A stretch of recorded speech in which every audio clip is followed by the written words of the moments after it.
Hi friends, welcome back to my channel. இன்னைக்கு வீடியோவில் summer special ragi களி ரெசிபி எப்படி செய்றதுன்னு பார்க்கலாம். பிகினர்ஸாக இருந்தால் கூட ஈஸியாக செஞ்சிடலாம். சமைக்கவே தெரியாதவங்க கூட ஈஸியாக செய்கிற மாதிரி பர்ஃபெக்டான மெத்தட் அண்ட் மெஷர்மெண்ட்டில் சொல்லியிருக்கிறேன். களி செய்யறதுக்கு ரொம்ப நேரம் போட்டு கிண்டணும்னு அவசியம் இல்லை. ப்ரெஷர் குக்கர் யூஸ் பண்ணி ரொம்ப ஈஸியாக குயிக்காக செஞ்சிடலாம். களிக்கு சர்வ் பண்ணுற மாதிரி மீன் குழம்பு ரெசிபியும் ஷேர் பண்ணியிருக்கிறேன். ஸோ வீடியோவை ஸ்கிப் பண்ணாமல் பாருங்கள். பார்க்குறதுக்கு முன்னாடி சேனலை மறக்காமல் சப்ஸ்கிரைப் பண்ணிக்கோங்க. இது செய்யறதுக்கு 250 ml கப்பில் 1 கப் அளவுக்கு ராகி மாவு எடுத்து சளிச்சு எடுத்துக்கலாம். அப்படியே செஞ்சோன்னா லம்ஸ் ஃபார்ம் ஆகும். ஸோ அதனால் அந்த மாதிரி ஆகாமல் இருக்கிறதுக்கு ஃபஸ்ட்டு சளிச்சிட்டு அதுக்கப்புறமா செய்யலாம். எந்த மாவு எடுத்து எந்த ரெசிபி செஞ்சாலும் சளிச்சிட்டு செஞ்சிங்கன்னா லம்ஸ் ஃபார்ம் ஆகாமல் இருக்கும். இதில் 1/2 ஸ்பூன் உப்பு சேர்த்து மிக்ஸ் பண்ணிக்கலாம். மிக்ஸ் பண்ணதுக்கப்புறம் கரெக்டாக ஒரு 2 டேபிள் ஸ்பூன் அளவுக்கு மட்டும் மாவை தனியாக ஒரு கப்பில் எடுத்து வச்சுக்கலாம். எந்த கப்பில் மாவு எடுக்கிறீங்களோ அதில் 1 கப் அளவுக்கு இதில் தண்ணி சேர்த்து நல்லா மிக்ஸ் பண்ணிக்கோங்க. விஸ்க் வச்சு மிக்ஸ் பண்ணிங்கன்னா மிக்ஸ் பண்ணுறதுக்கு ரொம்ப ஈஸியாக இருக்கும். லம்ஸ் இல்லாமல் நல்லா மிக்ஸ் பண்ணி எடுக்கலாம். ஃபஸ்ட்டே மாவில் தண்ணி ஊற்றி இந்த மாதிரி லம்ஸ் இல்லாமல் நல்லா மிக்ஸ் பண்ணிட்டு செஞ்சோம் அப்படின்னா செய்யறதுக்கு ரொம்ப ஈஸியாக இருக்கும். இதை மிக்ஸ் பண்ணிவிட்டு தனியாக எடுத்து வச்சுக்கலாம். இதை செய்யறதுக்கு நல்ல ஒரு கனமான பாத்திரமாக பார்த்து எடுத்துக்கோங்க. அப்போ தான் அடிப்பிடிக்காமல் இருக்கும். மிக்ஸ் பண்ணுறதுக்கும் வசதியாக இருக்கும். எந்த கப்பில் மாவு எடுக்கிறோமோ அதே கப்பில் தான் தண்ணியை ஒவ்வொரு வாட்டியும் அளந்து எடுக்கணும். இப்போ 1.25 கப் அளவுக்கு தண்ணி இது கூட சேர்த்துக்கலாம். இதில் 1 ஸ்பூன் அளவுக்கு நல்லெண்ணெய் சேர்த்துக்கலாம். தண்ணி ரொம்ப கொதிக்கணும்னு அவசியம் இல்லை. லைட்டாக கொதிச்சு இந்த மாதிரி குட்டி குட்டியாக பபிள்ஸ் வர ஆரம்பிக்கும். அந்த டைமில் நம்ம ஒரு 2 டேபிள் ஸ்பூன் அளவுக்கு மாவு எடுத்து வச்சோம் இல்லையா, அதை இது கூட சேர்த்து நல்லா மிக்ஸ் பண்ணிக்கலாம். அடுப்பு ஃபுல்லாக சிம் ஃப்ளேமில் வச்சுக்கோங்க. மாவு போட்டதுமே ஒரு விஸ்க் வச்சு நல்லா மிக்ஸ் பண்ணி விடுங்க. அப்போ தான் லம்ஸ் இல்லாமல் நல்லா மிக்ஸ் பண்ணி எடுக்கலாம். கைவிடாமல் மிக்ஸ் பண்ணுங்கள். அப்போ தான் பாத்திரத்தில் ஒட்டாமல் இருக்கும். ஈவனாக ஒரே மாதிரி மிக்ஸ் பண்ணி எடுக்கலாம். கொஞ்ச நேரத்துலேயே நல்லா திக்காக ஆரம்பிக்கும். ரொம்ப திக்காகணும்னு அவசியம் இல்லை. இந்த அளவுக்கு கொஞ்சம் திக்னஸ் வரும்போது நம்ம மிக்ஸ் பண்ணி வச்சுருக்கிறோம் இல்லையா, மிச்சம் இருக்கிற அந்த மாவையும் இது கூட சேர்த்துக்கலாம். கேப் விடாமல் டக்குன்னு செய்கிற மாதிரி இருக்கணும். ஸோ மாவு ஃபஸ்ட்டே மிக்ஸ் பண்ணி வச்சுக்கிட்டோம் அப்படின்னா இந்த மாதிரி சேர்த்து மிக்ஸ் பண்ணுறதுக்கு ரொம்ப ஈஸியாக இருக்கும். இப்போ மறுபடியும் ஒரு 1/4 கப் அளவுக்கு தண்ணி ஊற்றி அந்த பாத்திரத்தை நல்லா அலசிட்டு இது கூட சேர்த்துக்கலாம். ஸோ டோட்டலாக பார்த்தீங்கன்னா நம்ம 3 கப் அளவுக்கு தண்ணி யூஸ் பண்ணியிருக்கிறோம். 1 கப் மாவுக்கு 3 கப் அளவுக்கு தண்ணி நம்ம எடுத்துருக்கிறோம். அதை நம்ம ஸ்ப்ளிட் பண்ணி சேர்த்துருக்கிறோம். ஃபஸ்ட்டு மாவை கரைக்கிறதுக்கு 1 கப் அளவுக்கும் அதுக்கப்புறம் 1.25 கப் அளவில் மாவு சேர்த்து மிக்ஸ் பண்ணியிருக்கிறோம். இப்போ 1/4 கப் அளவுக்கு மறுபடியும் சேர்த்துருக்கிறோம். ஸோ டோட்டலாக 3 கப் அளவுக்கு தண்ணி யூஸ் பண்ணியிருக்கிறோம். அதிகமாக சேர்த்துட்டாலும் ரொம்ப குழக்குழன்னு இருக்கிற மாதிரி இருக்கும். கம்மியாக சேர்த்துட்டாலும் சரியாக மிக்ஸ் பண்ணுறதுக்கு வராது. ஸோ பக்குவமாக கலந்து எடுக்கணும் அப்படின்னா கரெக்டாக 1 கப் அளவுக்கு மாவுக்கு 3 கப் அளவுக்கு தண்ணி எடுத்துக்கோங்க. ரொம்ப சரியாக இருக்கும். மாவு சேர்த்ததும் கண்டினியூஸாக மிக்ஸ் பண்ணுற மாதிரி இருக்கணும். அப்போ தான் லம்ஸ் இல்லாமல் மிக்ஸ் பண்ணி எடுக்க முடியும். ஸ்டார்டிங்கில் விஸ்க் யூஸ் பண்ணி மிக்ஸ் பண்ணுங்கள். ஓரளவுக்கு திக்கானதுக்கப்புறம் மரக்கரண்டி யூஸ் பண்ணிங்கன்னா மிக்ஸ் பண்ணுறதுக்கு ரொம்ப வசதியாக இருக்கும். கொஞ்சம் கூட கட்டி இல்லாமல் ஈஸியாக மிக்ஸ் பண்ணி எடுக்கலாம். ஸ்டார்டிங்கில் மாவு கொஞ்சம் லிக்விடாக இருக்கிற மாதிரி இருக்கும். போக போக திக்காகும். ஸோ அதனால் இந்த மாதிரி மரக்கரண்டி யூஸ் பண்ணிக்கிட்டோம் அப்படின்னா மிக்ஸ் பண்ணுறதுக்கு ரொம்ப வசதியாக இருக்கும். சென்டரில் மட்டும் மிக்ஸ் பண்ணாமல் பேனில் கார்னரில் சைடில் இருக்கிறது எல்லாத்தையுமே எடுத்து விட்டு நல்லா மிக்ஸ் பண்ணுங்கள். ஸ்டார்டிங்கில் கொஞ்சம் கட்டி கட்டியாக விழற மாதிரி இருக்கும். ஆனால் மிக்ஸ் பண்ண இந்த மாதிரி நல்லா ஈஸியாக நல்லா ஸ்மூத்தாக நல்லா சில்கியாக மிக்ஸ் பண்ணி எடுத்துடலாம். மாவு நல்லா திக்காகி பாத்திரத்தில் கொஞ்சம் கூட ஒட்டாமல் நல்லா சுருண்டு வரணும். பார்க்குறதுக்கு மாவு நல்லா ஷைனிங்காக இருக்கணும். இதுதான் சரியான பக்குவம். ஸ்டவ் ஆஃப் பண்ணிவிட்டு இதை வேற ஒரு பாத்திரத்துக்கு மாற்றிக்கலாம். மாற்றினதுக்கப்புறம் கையில் கொஞ்சமாக தண்ணி தொட்டு மேலால் இந்த மாதிரி லைட்டாக அழுத்தி விட்டுக்கோங்க. இதை மறுபடியும் நம்ம ப்ரெஷர் குக்கரில் வச்சு வேக வைக்க போகிறோம். அதனால் ப்ரெஷர் குக்கருக்குள்ளே வைக்கிறதுக்கு ஏற்ற மாதிரி சைஸில் இருக்கிற பாத்திரமாக பார்த்து சூஸ் பண்ணிவிட்டு அதில் நீங்கள் மாற்றிக்கோங்க. ப்ரெஷர் குக்கரில் தண்ணி ஊற்றி உள்ளே ஒரு ஸ்டாண்டு வச்சு ரெடி பண்ணி வச்சுருக்கிற பாத்திரத்தை மேலே வச்சு மூடி போட்டுருங்க. மூடி போடாமல் விட்டுட்டோம் அப்படின்னா வேகும் போது உள்ளே தண்ணி போக ஆரம்பிச்சிடும். அதனால் தட்டு போட்டு க்ளோஸ் பண்ணிவிட்டு அதுக்கப்புறம் ப்ரெஷர் குக்கரை க்ளோஸ் பண்ணிவிட்டு கரெக்டாக ஒரு 4 விசில் வச்சு எடுத்துக்கலாம். இதில் ப்ரெஷர் வர்றதுக்குள்ளே இதுக்கு பர்ஃபெக்டாக மேட்ச் ஆகிற மாதிரி ஒரு சைட் டிஷ் நம்ம ரெடி பண்ணிக்கலாம். அதுக்கு கடாயில் கொஞ்சம் போல் நல்லெண்ணெய் சேர்த்துக்கோங்க. அது சூடானதும் ஒரு 2 பெரிய வெங்காயத்தை நீல வாக்கில் தின்னாக ஸ்லைஸ் பண்ணிட்டு சேர்த்துக்கலாம். தேவையான அளவுக்கு உப்பு சேர்த்து நல்லா வதக்கிக்கோங்க.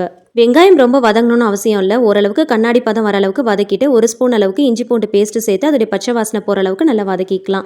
இப்போ இதில் தக்காளி பழம் சேர்த்துக்கலாம். ஒரு 4 தக்காளி பழம் சேர்த்துக்கோங்க. கொஞ்சம் கூட புளிப்பு இல்லாத தக்காளி பழமாக பார்த்து சூஸ் பண்ணிக்கோங்க. அதை பொடியாக நறுக்கிட்டு இது கூட சேர்த்துக்கலாம். 2 வெங்காயம் எடுக்கிறீங்கன்னா 4 தக்காளி பழம் எடுத்துக்கோங்க. சரியாக இருக்கும். ஒரு கொத்து கருவேப்பிலை சேர்த்து நல்லா வதக்கிட்டு மூடி போட்டு கொஞ்சம் நேரம் வேக விடுங்க. மூடி போட்டு ஒரு 5 நிமிஷம் வச்சாலே போதும். வெங்காயம் தக்காளி சீக்கிரமாக வதங்கிரும். இந்த ரெசிபிக்கு தேவையான மசாலா பொருட்கள் சேர்த்துக்கலாம். 1/4 ஸ்பூன் மஞ்சள் தூள், 1/2 டீஸ்பூன் காஷ்மீரி மிளகாய் தூள், 1/2 ஸ்பூன் ஜீரகத்தூள், 2 டேபிள் ஸ்பூன் குழம்பு மிளகாய் தூள் சேர்த்துக்கோங்க. முடிஞ்ச அளவுக்கு குழம்பு மிளகாய் தூள் யூஸ் பண்ணிக்கோங்க. ஏன்னா இதில் நம்ம நிறைய பொருட்கள் வறுத்து போட்டு அரைச்சிருப்போம் இல்லையா, நல்ல ஒரு டேஸ்ட் கொடுக்கும், திக்னஸும் கொடுக்கும். சப்போஸ் இது உங்ககிட்ட இல்லை அப்படின்னா 1 டேபிள் ஸ்பூன் மிளகாய் தூளுக்கு 2 டேபிள் ஸ்பூன் தனியா தூள் யூஸ் பண்ணிக்கோங்க. மசாலாவை சேர்த்ததும் ஒரு 2லேருந்து 3 நிமிஷம் போல் வதக்கிட்டு மூடி போட்டு ஒரு 3 நிமிஷத்துக்கு அப்படியே விட்டுருங்க. நல்லா வதங்கி எண்ணெயெல்லாம் நல்லா பிரிஞ்சு வர ஆரம்பிக்கும். மசாலாவுடைய வாசனை சுத்தமாக இருக்காது. இதை அப்படியே ஒரு பிளேட்டுக்கு மாற்றி நல்லா ஆற வச்சுட்டு மிக்ஸி ஜாருக்கு மாற்றி கொஞ்சம் ஓரளவுக்கு கோர்ஸாக அரைச்சி எடுத்துக்கோங்க. குழம்பு செய்கிறதுக்கு மீனுடைய தலை வால் மட்டும் தனியாக எடுத்து அதை நல்லா வாஷ் பண்ணிவிட்டு மஞ்சள் தூள், மிளகாய் தூள், தனியாத்தூள், ஜீரகத்தூள், மிளகுத்தூள், இஞ்சி பூண்டு பேஸ்ட்டு, உப்பு கொஞ்சம் போல் எண்ணெய் சேர்த்து நல்லா கலந்து எடுத்து வச்சுக்கோங்க. சதப்பகுதியை மட்டும் போட்டு பண்ணுறோம் அப்படின்னா டேரெக்டாக போட்டுக்கலாம். ஆனால் இந்த மாதிரி தலை வால்லாம் போட்டு பண்ணுறோம் அப்படின்னா ரொம்ப சல்லுன்னு இருக்கிற மாதிரி இருக்கும். அதுக்கு இந்த மாதிரி கொஞ்சம் மசாலா போட்டு பெரட்டிட்டு அதுக்கப்புறம் குழம்பு வச்சோம் அப்படின்னா நல்ல ஒரு டேஸ்ட்டு கிடைக்கும். மீன் குழம்புல கத்திரிக்காய் போட்டு பண்ணால் ரொம்ப நல்லாயிருக்கும். அதுலேயும் இந்த மாதிரி பச்சை கத்திரிக்காய் கிடச்சிது அப்படின்னா அதை எடுத்துக்கோங்க. அதை பெரிய பெரிய பீசஸாக கட் பண்ணி தனியாக எடுத்து வச்சுக்கலாம். அது கருத்து போகாமல் இருக்கிறதுக்கு தண்ணியில் போட்டு வச்சுக்கோங்க. இதை செய்யறதுக்கு மண்சட்டி தான் நான் யூஸ் பண்ணியிருக்கிறேன். அதில் கொஞ்சம் போல் நல்லெண்ணெய் சேர்த்துக்கலாம். நல்லெண்ணெய் சூடானதும் கட் பண்ணி வச்சுருக்கிற கத்திரிக்காயை ஃபஸ்ட்டு வதக்கி எடுத்துக்கலாம். மீன் குழம்புல கத்திரிக்காய் போட்டால் டேஸ்ட்டாக தான் இருக்கும். ஆனால் அது ரொம்ப மசிஞ்சு போகாமல் ஓரளவுக்கு முழுசாக இருந்துச்சுன்னா அது ஒரு தனி டேஸ்ட்டு தான். அதனால் நம்ம கடைசியாக சேர்த்துக்கலாம். இந்த மாதிரி எண்ணெயில் வதக்கிட்டு தனியாக எடுத்து வச்சுக்கோங்க. ரொம்ப மசிய வதக்க வேணாம். லைட்டாக கலர் சேஞ்ச் ஆகி ஓரளவுக்கு வதக்கி எடுத்துக்கோங்க. அந்த காயுடைய பச்சை வாசனை போகிற அளவுக்கு வதக்குனா போதும். அதே எண்ணெயில் எக்ஸ்ட்ராவாக இன்னும் கொஞ்சம் எண்ணெய் சேர்த்துக்கோங்க. கடுகு, உளுந்து, சீரகம், சோம்பு, வெந்தயம் இது எல்லாமே ஒரு 1/4 டீஸ்பூன் அளவுக்கு சேர்த்து நல்லா வறுத்து விடுங்க. ஒரு முழு பூண்டை அப்படியே பொடியாக நறுக்கிட்டு சேர்த்துக்கோங்க. ஒரு 10லேருந்து 15 பூண்டு இருக்கும். இதை சேர்த்துட்டு நல்லா வதக்கிக்கோங்க. நல்லா கிறிஸ்பியாக நல்லா கலர் சேஞ்ச் ஆகிற அளவுக்கு நல்லா வதக்கணும். ஒரு முழு பூண்டு அப்படியே சேர்த்திங்கன்னா குழம்பு நல்ல மணமாகவும் இருக்கும், நல்ல டேஸ்ட்டாகவும் இருக்கும். இதில் ஒரு 15 போல் சின்ன வெங்காயத்தை பொடியாக நறுக்கிட்டு சேர்த்து அதையும் நல்லா வதக்கிக்கோங்க. நம்ம வதக்கி அரைக்கிறதுல பெரிய வெங்காயம் யூஸ் பண்ணியிருக்கிறோம். தாளிப்பு போடும் போது சின்ன வெங்காயம் யூஸ் பண்ணிக்கோங்க. குழம்பு நல்ல ஒரு டேஸ்ட் கிடைக்கும். இதில் ஒரு 2 கொத்து போல் கருவேப்பிலை சேர்த்துக்கலாம். கருவேப்பிலை கொஞ்சம் அதிகமாகவே சேர்த்துக்கோங்க. நல்ல மணமாகவும் இருக்கும், ருசியாகவும் இருக்கும். வெங்காயம், பூண்டு, கருவேப்பிலை நல்லா வதங்கி கிறிஸ்பியாக நல்லா பொன்னிறம் ஆகணும். அது வரைக்கும் நல்லா வதக்கிக்கோங்க. இதுக்கப்புறம் நம்ம வதக்கி ஆற வச்சு அரைச்ச மசாலாவை இது கூட சேர்த்துக்கலாம்.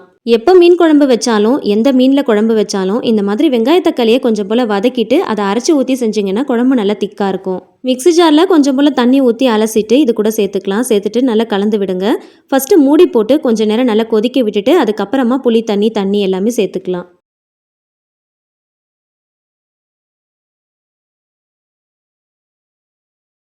ஒரு சின்ன நெல்லிக்காய் சைஸில் புளி எடுத்து ஒரு 1/2 மணி நேரத்துக்கு முன்னாடியே ஊற வச்சு நல்லா கரைச்சி வடிகட்டி எடுத்து வச்சுக்கோங்க. அது கரெக்டாக ஒரு 1/4 கப் அளவுக்கு இருக்கும். அதை சேர்த்துட்டு அதோடைய புளிப்பு தன்மையை அட்ஜஸ்ட் பண்ணுறதுக்கு ஏற்ற மாதிரி தண்ணி ஊற்றி நல்லா மிக்ஸ் பண்ணிக்கலாம். நான் சொல்லியிருக்கிற இன்கிரியன்ஸுடைய அளவுகள் பார்த்தீங்கன்னா இந்த மண்சட்டியில் 3/4 வாசி அளவுக்கு குழம்பு வரும். கொஞ்சம் அதிகமாக வேணும் அப்படின்னா இன்கிரியன்ஸுடைய அளவுகள் எல்லாத்தையுமே கூட்டிக்கோங்க. எனக்கு உப்பு கொஞ்சம் பத்தலை, அதனால் சேர்த்துருக்கிறேன். உப்பு, புளிப்பு, காரம்லாம் சரியாக இருக்கான்னு பார்த்துக்கோங்க. தேவைப்பட்டால் சேர்த்துக்கோங்க. உப்பு கொஞ்சம் தூக்கலாக இருக்கிற மாதிரி பார்த்துக்கோங்க. அப்போ தான் மீன் போடும்போது ரொம்ப சரியாக வரும். மூடி போட்டு ஒரு 15 நிமிஷம் மீடியம் ஃப்ளேமில் வச்சு நல்லா கொதிக்க விடுங்க. குழம்பு நல்லா கொதித்து திக்காகி வரணும். இப்போ வதக்கி வச்சிருக்கிற கத்திரிக்காய் இது கூட சேர்த்துக்கலாம். கத்திரிக்காய் சேர்த்ததும் ஒரு தடவை லைட்டாக கலந்துட்டு மீன் துண்டுகள் சேர்த்துக்கலாம். இன்றைக்கி மீன் குழம்பு செய்கிறதுக்கு மீனுடைய தலை வால் மட்டும் தான் யூஸ் பண்ணியிருக்கிறேன். எப்பயுமே சதப்பகுதியெல்லாம் போட்டு குழம்பு வைக்கிறத விட இந்த மாதிரி தலை வால் மட்டும் யூஸ் பண்ணி குழம்பு வச்சு பாருங்கள். டேஸ்ட் ரொம்ப சூப்பராக இருக்கும். மீனுடைய தலைவால் மட்டும் போட்டு குழம்பு வைக்கும் போது மறக்காமல் ஒரு 1/2 மணி நேரத்துக்கு முன்னாடியே மசாலா போட்டு நல்லா மிக்ஸ் பண்ணி வச்சுக்கோங்க. கடைசியாக இது கூட ஒரு 2 பச்சை மிளகாய் சேர்த்துக்கலாம். சேர்த்துட்டு நல்லா ஒரு தடவை லைட்டாக கலந்து விட்டுக்கோங்க. புளிப்பில்லாத நல்ல இனிப்பான ஒரு பெரிய தக்காளி பழத்தை இந்த மாதிரி பெரிய பெரிய பீசஸாக ஒரு 4 பீஸாக கட் பண்ணி எடுத்துக்கோங்க. கடைசியாக மீன் குழம்புல சேர்த்திங்க அப்படின்னா குழம்புக்கு நல்ல ஒரு டேஸ்ட் கொடுக்கும். மீன் குழம்புடைய டேஸ்ட்டை இன்னும் நல்லா என்ஹான்ஸ் பண்ணுற மாதிரி இருக்கும். மீன் துண்டுகள் சேர்த்ததும் ரொம்ப நேரம் கொதிக்க வைக்கக்கூடாது. ரொம்ப நேரம் கொதிக்க வச்சிட்டோம் அப்படின்னா மீன் துண்டுகள் எல்லாம் ரொம்ப உடஞ்சி போன மாதிரி ஆகிடும். கரெக்டாக ஒரு 10 நிமிஷத்துக்கு சிம் டு மீடியம் ஃப்ளேமில் கொதிக்க விடுங்க போதும். ஸ்டவ் ஆஃப் பண்ணிவிட்டு கடைசியாக நறுக்கின கொத்தமல்லி இலைகள் சேர்த்துக்கோங்க. எப்போ மீன் குழம்பு செஞ்சாலும் செஞ்சு முடிச்சதும் மிக்ஸ் பண்ணாமல் மூடி போட்டு அப்படியே விட்டுருங்க. ஒரு 20 நிமிஷம் கழித்து ஓப்பன் பண்ணி பாருங்கள். எண்ணெயெல்லாம் நல்லா பிரிஞ்சு அதோடைய கலரே ரொம்ப பார்க்குறதுக்கு சூப்பராக இருக்கும். மீன் குழம்புனா பார்க்குறதுக்கு இப்படி தான் இருக்கணும். அப்போ தான் பார்க்கும் போதே சாப்பிடணும்னு தோணும். வாசனையும் ரொம்ப தூக்கலாக இருக்கும், டேஸ்ட்டும் ரொம்ப அருமையாக இருக்கும். இதே மெத்தடில் நீங்களும் செஞ்சு பாருங்கள். எந்த மீன் வாங்கினாலும் இந்த மாதிரி செஞ்சு பாருங்கள். குழம்பு அருமையாக இருக்கும். பார்க்குறதுக்கு மட்டும் இல்லைங்க, சாப்பிட்றதுக்கும் அவ்வளோ டேஸ்ட்டாக இருக்கும். மீன் குழம்பு எல்லாத்துக்குமே பர்ஃபெக்டாக மேட்ச் ஆகும். அது ரைஸ் வெரைட்டிஸாக இருந்தாலும் சரி, டிஃபன் வெரைட்டிஸாக இருந்தாலும் சரி. பிகினர்ஸ் பேச்சுலர்ஸ் யாராவது இந்த வீடியோ பார்த்துட்டு இருக்கீங்க அப்படின்னா கண்டிப்பாக உங்களுக்கு இந்த வீடியோ ரொம்பவே யூஸ்ஃபுல்லாக இருக்கும். கண்டிப்பாக இந்த மெத்தடில் ட்ரை பண்ணி பாருங்கள். நீங்களும் எக்ஸ்பர்ட் ஆயிடலாம். அதுலேயும் நம்ம இப்போ செய்ய போகிற ரெசிபிக்கு இந்த மீன் குழம்பு ரொம்ப பர்ஃபெக்டாக மேட்ச் ஆகும்.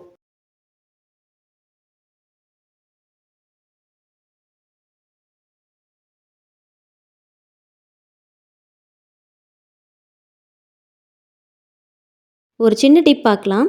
மீனில் மசாலா தடவி பொரிக்கிறதுக்காக ஃப்ரீசரில் வச்சுருப்போம். நெக்ஸ்ட் டே எடுத்து அதை பொரிக்கிறதுக்கு முன்னாடி இந்த மாதிரி கொஞ்சம் லைட்டாக வார்ம் வாட்டரில் உள்ளே போட்டுட்டு மூடி போட்டு ஒரு 10 நிமிஷம் விட்டாலே போதும், நார்மல் டெம்பரேச்சருக்கு வந்துடும். ஃப்ரீசர்லேருந்து எடுத்து வெளியில் அப்படியே வச்சோம் அப்படின்னா அது மெல்ட் ஆகிறதுக்கு ரொம்ப நேரம் டைம் எடுக்கும் நார்மல் கண்டிஷனுக்கு வரதுக்கு. அதுக்கு கொஞ்சம் வார்ம் வாட்டரில் இந்த மாதிரி போட்டு வச்சோம் அப்படின்னா ரொம்ப சீக்கிரமாக 10 நிமிஷத்தில் நார்மல் கண்டிஷனுக்கு வந்துடும். பொரிக்கிறதுக்கு ரொம்ப ஈஸியாக இருக்கும்.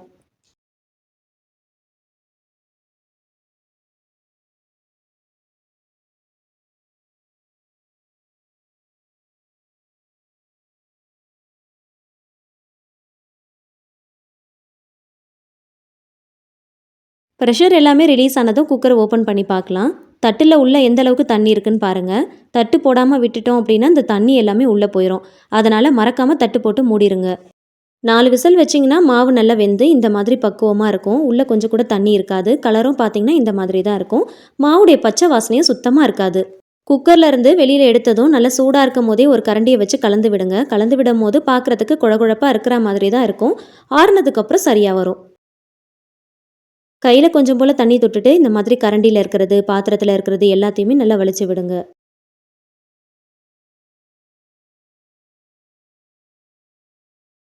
சூடாக இருக்கும் போதே கை வச்சு இந்த மாதிரி வலிச்சு விடுறதுனால கொஞ்சம் பார்க்குறதுக்கு பிசு பிசுப்பாக கையில் ஒட்டுற மாதிரி தான் இருக்கும். ஆறுனதுக்கப்புறம் சரியாக வரும். நல்ல பாத்திரத்தை எல்லாமே வலிச்சு விட்டதுக்கப்புறமா கையில் கொஞ்சம் போல் தண்ணி தொட்டுட்டு இந்த மாதிரி நல்ல மேலால் இந்த மாதிரி பண்ணிவிடுங்க. கையில் தொட்டு பார்க்கும்போது கொஞ்சம் கூட கையில் ஒட்டாமல் இருக்கணும். அதுதான் வந்து சரியான பக்குவம்.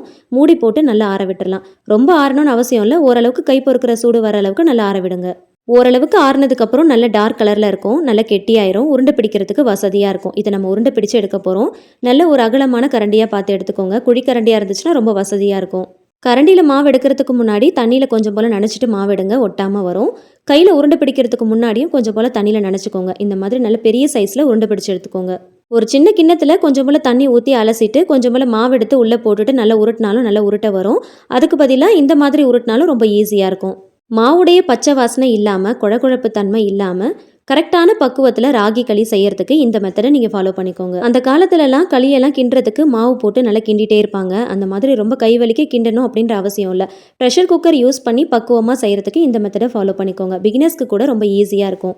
250 ml கப்பில் 1 கப் அளவுக்கு ராகி மாவு எடுத்தோம் அப்படின்னா 5 களி உருண்டை மீடியம் சைஸில் நமக்கு கிடைக்கும். ராகியில் எக்கச்சக்கமான ஹெல்த் பெனிஃபிட்ஸ் இருக்குது. இந்த காலத்து ஆளுங்க ராகி மாவு வச்சு வெரைட்டியாக பண்ணுறோம். ஆனால் அந்த காலத்து ஆளுங்க அவங்களுடைய உணவு முறை பழக்க வழக்கப்படி கூழ் களி புட்டுன்னு தான் செஞ்சு சாப்பிட்டாங்க. நம்ம என்னதான் விதவிதமாக வித்தியாசமாக செஞ்சாலும் அந்த காலத்து ஆளுங்க செஞ்ச இந்த மாதிரி உணவுகளில் வர டேஸ்டே தனி தான். ராகி களி கூட இந்த மாதிரி மீன் குழம்பு வச்சு கூடவே சின்ன வெங்காயம் பச்சை மிளகாய்லாம் வச்சு சாப்பிடும் போது டேஸ்ட் ரொம்ப சூப்பராக இருக்கும். அதுலேயும் செஞ்சு அன்னைக்கே சாப்பிட்றத விட அடுத்த நாள் சாப்பிடும் போது டேஸ்ட் இன்னும் ரொம்ப சூப்பராக இருக்கும். ஆல்ரெடி நம்ம சேனலில் கோதுமை களி ரெசிபியும் கூடவே கருவாட்டு குழம்பு ரெசிபியும் போட்டிருக்கேன். ஸோ தேவைப்படுறவங்க செக் பண்ணி பாருங்கள். என் கார்ட்லேயும் கொடுக்குறேன்.